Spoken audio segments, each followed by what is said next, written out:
Hello. In the EuroScienceGateway Project, we've been testing how to deploy Galaxy and Pulsar using the European Open Science Cloud EU Node. For that, you can get a link to this page to get more information. The node offers a set of services, out of which we are planning to use now the virtual machine service for this demo. So once you log in with your account, you get access to your user space, and then once you get credits, you click on the virtual machine, create an environment with the medium resources, and then, for example, to deploy Galaxy, you can use the Tools Hub, find Galaxy as one of the options, and just need to click on Deploy.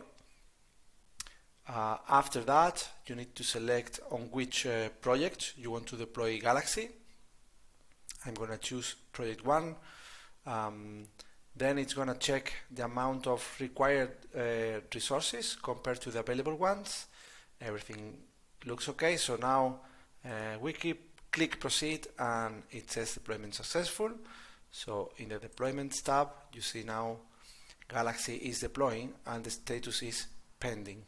So I'll stop the recording here to shorten the video a bit, and then we continue with the deployment of Galaxy in the EOSC EU Node. Okay, so the deployment of Galaxy has finished. You see that I get a notification, and then when I go to deployments, I can click on details, and all going well, it's going to show me the endpoint where Galaxy is running. So it's taking a bit of time, but there you go. This is the Galaxy URL. So if I open that, I see Galaxy deployed on the EOSC EU Node, which is a vanilla instance for private use.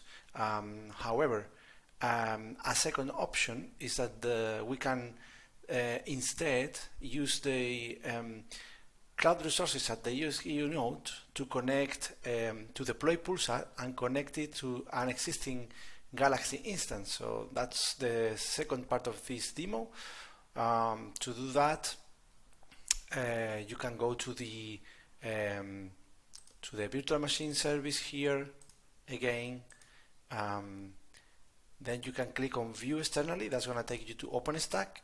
In OpenStack, you can then create application credentials, and those application credentials are going to then be added to Infrastructure Manager, which is the service that will allow us to deploy Pulsar easily into the EOSC EU Node. For that, you just need to click on Cloud Credentials. I have them already configured, but basically you just need to click on New Credentials, EOSC EU Node Virtual Machine Service, introduce here your application credentials, and with that you can then say let me deploy HT Condor with Pulsar, and we can say then EOSC Pulsar, for example. Deploy the front node with 4 CPUs, 16 gig of RAM, and 100 gigabytes of disk, a single worker node, 4 CPUs, 16 gigs of RAM, and 100 gigabytes of hard disk again. Then we configure the version of Condor we want to deploy, and we give it some credentials. Then also you need to specify here the credentials for the RabbitMQ for Pulsar to talk to Galaxy. And finally, in the cloud provider, select the credentials for the application credentials from OpenStack. You see the OpenStack project is completely empty, so we can proceed with the deployment. And you select the BGCN virtual machine image. Let's click on Submit. Then we just need to wait, and I'll stop the video here So we see the result. Okay, with this we see that Pulsar has been deployed in the EOSC EU Node. In the output I get the HT Condor version, the IP address to connect to the virtual cluster, and also the credentials.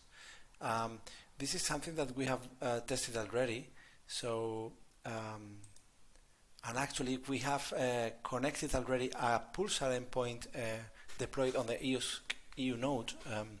So if you go to the EOSGalaxy.eu instance, I'm logging in with my EGA credentials, and once I'm in,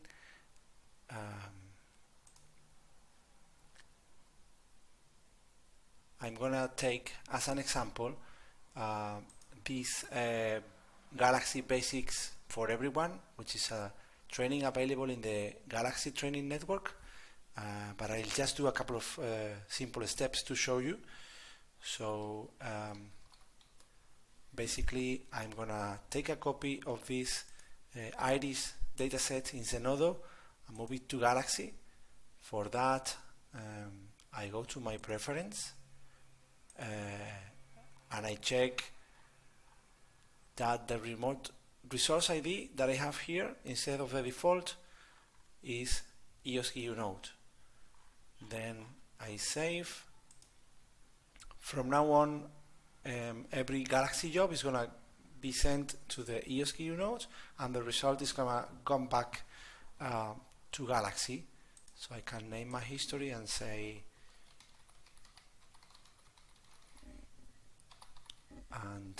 I say then, let me get the Iris dataset from Zenodo. I say start, and then I close. So that has created a job here in Galaxy that's going to be sent to the EOSC EU Node and come back with the result. So I can also show you that effectively in OpenStack, this is the Pulsar deployment that you can also check when you do yours. 2 VMs, 4 CPUs, 16 gig of RAM, the BGCN image, which is publicly available now in the EOSC EU Node thanks to the technical support from the EOSC EU Node. So with this, I'll go back to Galaxy. You see the job is being currently executed. And then I'm going to show you just a simple operation. Galaxy has, as you know, many tools, many options to work with data. You can see how this can scale to more complex analysis. So, for example, I'm getting a copy from Zenodo of this CSV file with the sepal length and width and petal length and width for iris flowers. And then, yeah, you can also look at it in this nicer view from Galaxy, built-in view. And I'll now change the dataset from CSV to TSV. Again, I click on Create. That's basically going to transform the dataset from one type to another, which has created here a new job in Galaxy. The job is this dataset is a text file with 150 lines and 5 columns. You see the job is now currently running, and I can also show you that this is the Pulsar endpoint in the EOSC EU Node. So if I do this, you'll see that jobs are coming through. And then going back to Galaxy here, and basically, yeah, with this simple operation, I'm gonna end the demo, but you get the feeling of it. I'm basically connected to EOSGalaxy.eu and sending jobs to Pulsar in the EOSC EU Node. So that's a nicer way to bring your own compute. That's what we call it in EuroScienceGateway, connecting Galaxy with external compute resources. Okay, so I hope you like it, and yeah, Bill, please feel free to provide some feedback to us if you find this interesting. Thank you.